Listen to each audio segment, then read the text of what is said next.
Mark Melnick. Sometimes you feel like home away from home. Nice to see you, Keith. Nice to see you. This is Keith Fraser. He's not only the president of All Tackle and alltackle.com, but he's also a local guide here in the Annapolis area. Keith, what did you send me down here for? We're going to do some rock fishing, some striped bass fishing down here in the Chesapeake Bay, and hopefully we do well in the tournament this weekend. Tournament? What tournament? It's the MSSA Fall Classic. Nice. So the IGFA all-tackle world record for a striped bass is just over 80 pounds. Have you seen any fish that big? Well, that's a fish of a lifetime right there. Really? We've seen some 30-pounders so far this fall, and there's been some 50-pounders caught. Okay, so what's the first thing that we're going to get up to? So we're going to rig some baits and get everything ready for the weekend. Good. I'm nervous, man. All right, let's get started. Yeah. My biggest ever. Success as a guide is measured by incredible fishing. That is the ultimate in partnership and teamwork. The ability to adapt. Yeah, let's move. Stunning locations. This place is awesome. And satisfied clients. Hey, first place.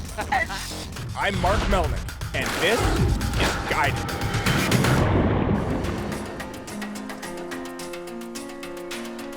November in Maryland means it's time for the Chesapeake Fall Classic, organized by the MSSA, the Maryland Saltwater Sports Fishing Association.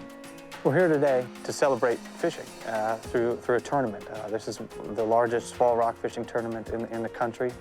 Gets anglers out on the water one last time before the winter. Lets them compete against each other for some big money and to celebrate the sport. And it's big money indeed.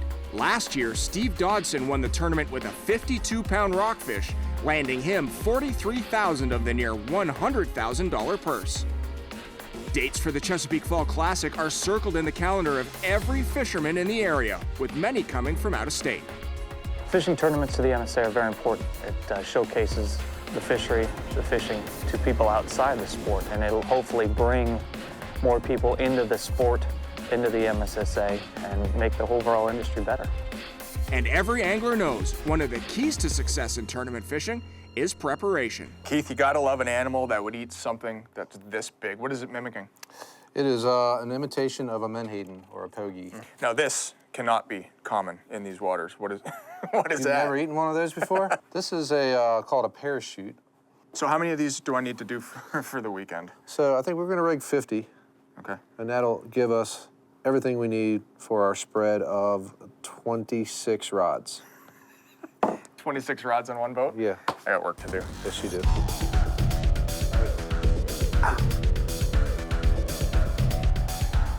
Rigging for the tournament, you have to remember that each of these lures could potentially bring in a winning fish. Each one has to be perfect. Okay, I'm gonna need a bag of blood in a minute. And after a couple hours of stabbing myself with surgically sharp hooks, it's time to unwind and come up with a game plan.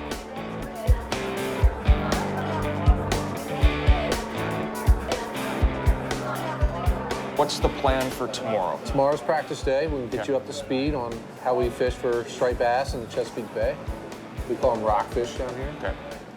So we're gonna get on the boat. We're gonna run about an hour south to this great spot where I've caught big fish, and there were big fish caught today. Thank you. Thanks. And we're gonna go down there, and we're gonna put the spread out, and we're gonna get you up to speed so that you're tournament ready.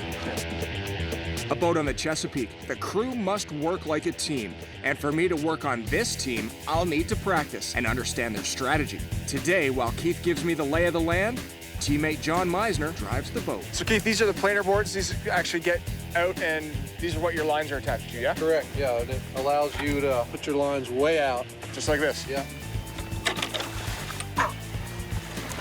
The boards work like water kites, pulling out the line we'll use to spread our baits.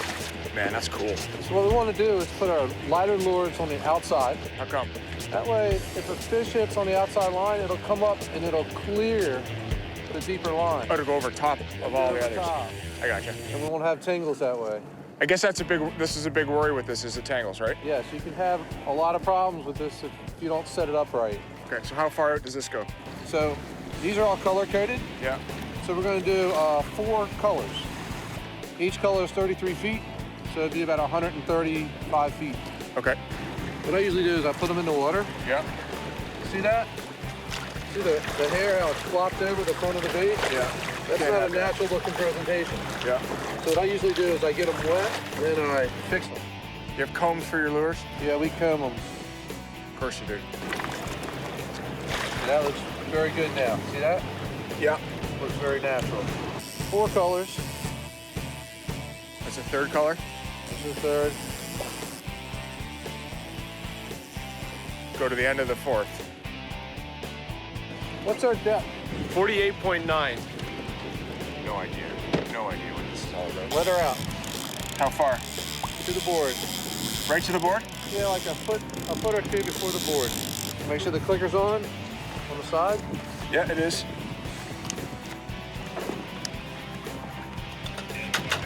All right. We're fishing. My hands are frozen. We spend the next 30 minutes prepping the baits and getting our spread out. Man, half the game's just getting this stuff out of here.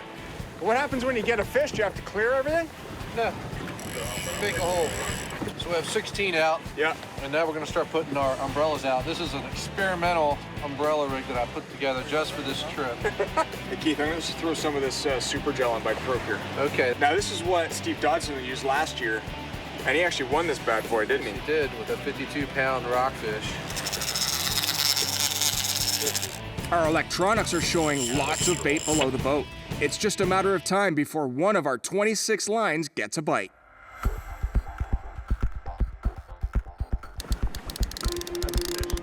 Yeah, head shakes and everything. What I want you to do is put the drag up Yeah. and then go like this. There you go. Did it come off? Yeah, it did. Here we go, swung right in the middle. You've got some head shakes to him. Feels like a good fish, man. So I made you a hole and I want you to bring it right here, okay? Yeah.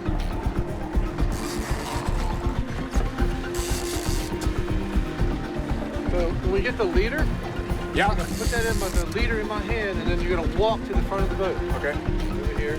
There he is. Okay. Okay, he's not that big, but he did catch every other line we have. I thought it was a giant. They're like a 31 inch, 31 inch, something like that. Straight bass. Gotta love it. Now, luckily we didn't catch the big girl. That's right. That's for tomorrow. Hey, so you want to be a guide? I'll tell you this. And now I realize the drawback of running 26 lines. One wrong turn, one fish that doesn't behave properly, and we've got tangles. And each minute we're untangling lines is a minute we're not fishing. And if we're not fishing, we're losing money. I'm in the state of Maryland preparing to be a guide during a tournament called the Chesapeake Fall Classic. And so far, most of my time is spent untangling knots. Lots and lots of knots. We'll cut that right there, and that will take care of that one. Keith, man, it is early, just after 5 o'clock. It's freezing cold. Man, we're in for it, day one of the tournament. Now, I have to ask you, we've got a bunch of guys on the boat right now. Are boat dynamics going to be a problem at all today? Well, it'll be a little different scenario than yesterday with the extra people. There'll be more teamwork involved, a little bit more coordination, and you have to give at times because there's not a whole lot of room for everybody. It's not long before the call for lines in. It is rough, and I work the starboard side with Dave Boomer. Nice mark. And Keith works the port side with Sean McCarthy. Hold on, I've been doing 3 on all these. Okay, 3 is 90 feet. All right, do 4. How about that? Today, Keith decides to run 26 lines, 13 per side. Now, I guess this is what fishing on the Chesapeake Bay is all about. We're blowing, how windy is it, 15 knots? Probably 20. 15 to 20 knots. And the seas are kind of big, but the lines are just about out, and we're in this tournament. 6:58, took a half an hour, well, 15 minutes to get deployed. This is gonna be great. Each crew member on this boat has to put up a portion of the $3,000 entry fee. And if I can't keep up with them, I'm losing their money. So Keith, what happens when one of the lines goes off? Who grabs it? Well, the closest angler to the rod gets it. We're not going to be passing rods or tournament fishing. Yeah. You lose fish when you pass rods. Now, we've changed spots from yesterday. What was your decision in coming south to a new area versus where we were fishing? We were marking tons of fish yesterday. The weather really kicked in. It would have been a really bad ride going north. and I just want to try my luck down here, go with the waves instead of against them. Good call, as the graph shows we're in the right place. Look, there's some, there's some. But we all have to stop fishing when I adjust a rod and cause a tangle, a big one. Not the way I was looking to get things started with a new crew. Yeah, I think it's a tangle. How bad is it? Is it bad? It's in the prop? Yeah. And then I make it worse as I get a line caught in the port side prop. It's in the prop, bud. Yeah, you're in behind the prop. Give me a pole. Give me a gaff or a boat hook. This is not how I expected my first rockfish tournament to go. So I guess that's not uncommon when you're fishing with all these lines out on a windy day, that stuff happens, right? Yeah, so what's happening is we're getting set. So our lines aren't going straight behind the boat. They're off like this. Right. So it's just pushing our lines up against the boat. Gotcha. Then, suddenly, the mood on the boat changes quickly. Don't bump it too hard. That's good. Be smooth, brother, be smooth. Head shakes.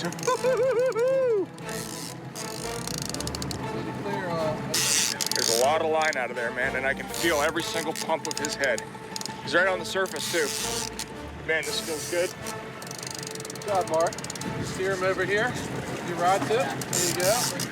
Control. I think he's caught up on something. That's good fish, man.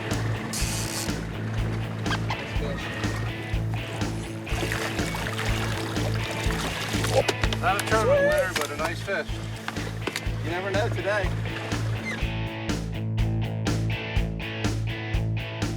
As hard as I worked today, the fish didn't play along.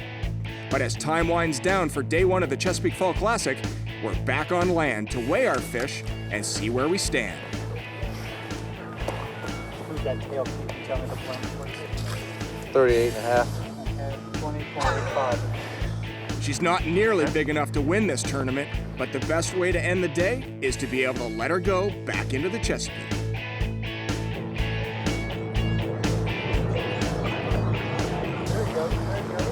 An unbelievable day. And tomorrow's another day. We did get on the fish. A lot of boats got skunked today. Yeah. So we did get a nice fish. That was a quality fish.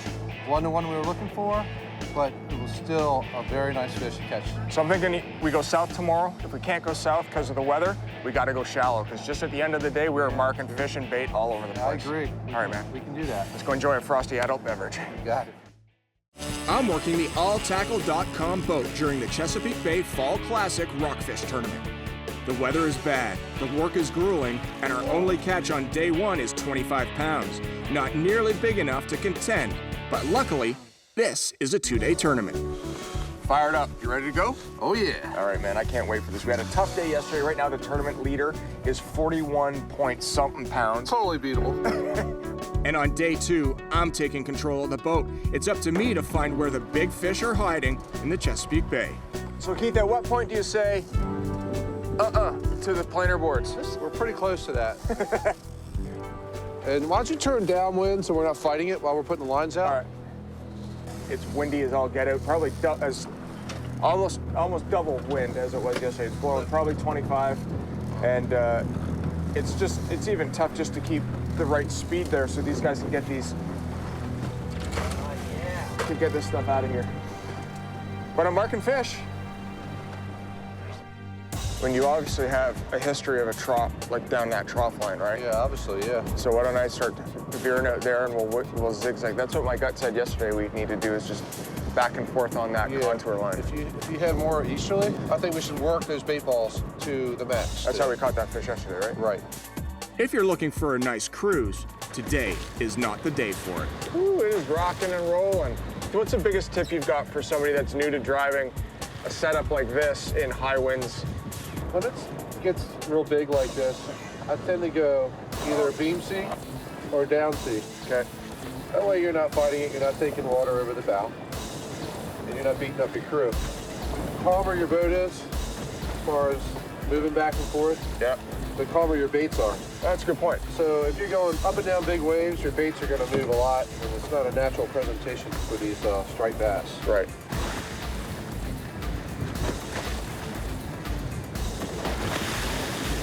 So we've been fishing for about an hour and a half, and we've been marking them great as we are right now. but we haven't seen anything. I can't keep a boat straight. That's part of my problem. Shit, you're all over the place. We start using the radios and cell phones to see what's going on out there with the other boats. You found anything? And the news is the same from many. It's a crappy day for fishing.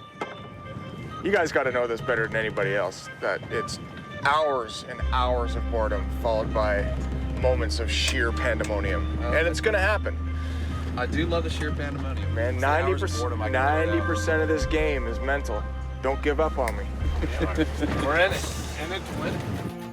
Mark's been driving the boat. He's doing a nice job. We were in some bait earlier and we kind of got away from it, lost it. Now we're finding it again. We're looking for it again. We'll see what happens. Hopefully we can find the fish we need for this tournament. This fish got to eat soon.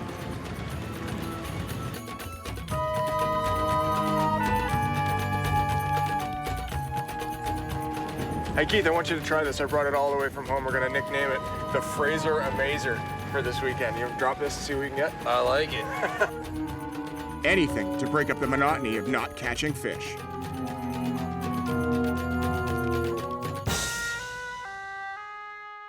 Eventually, our luck changes. Put it to the top. Get it out of the way.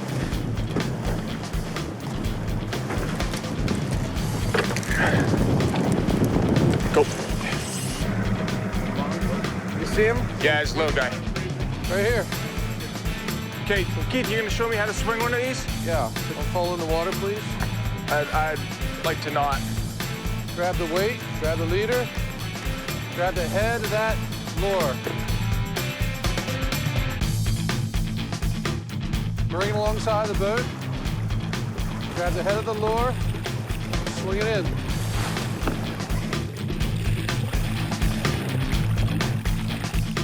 Well, that's a good fish to learn on. We're barely hooked, you see that? Yeah, barely hooked. Nice job. Let's measure and see what size it is. That's a good eater. 7. 25 and a half. It's an under. You know, Keep it. All right. The fish are starting to bite, and I believe the big one is out there somewhere.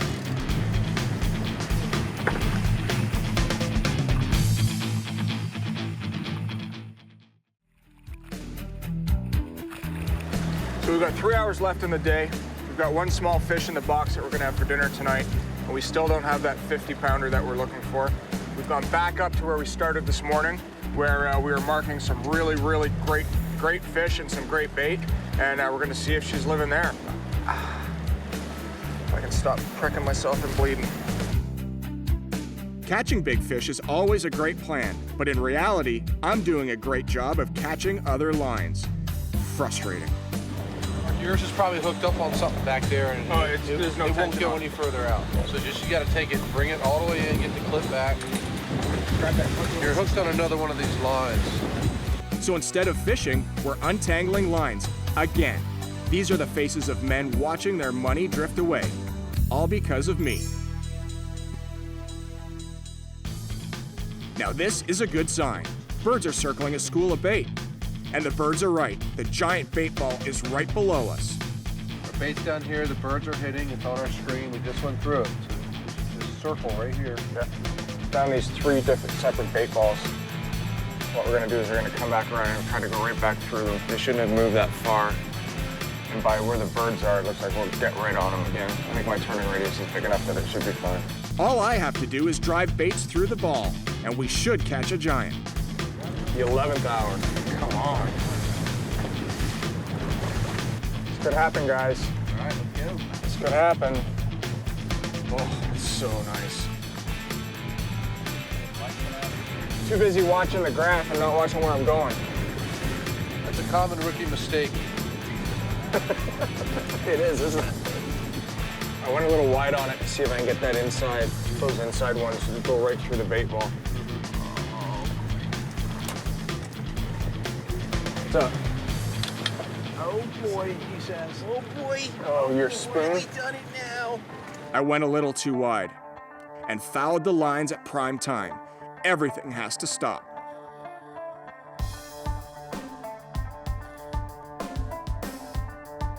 Can we let it go?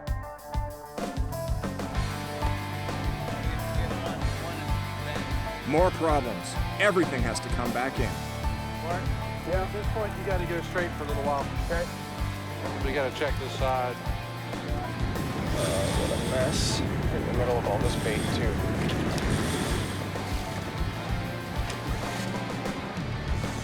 The one side intact and the other side's in shambles. That one's good? Yeah. It's 3 o'clock. We have 25 minutes. Hey guys, before you start setting other lines, you're gonna come around and go straight upwind now. Because we can go right through those bait balls that I marked. Bait. Yeah. Time is up on this tournament. As you can clearly see, the guys are bringing in the lines. It's 3:26. That means the tournament's over. Keith, thanks for having me, man. I learned a lot. And apparently being a guide on the Chesapeake Bay is pretty tough. It can be tough out here. Yeah, it is. I mean, the weather was terrible, windy.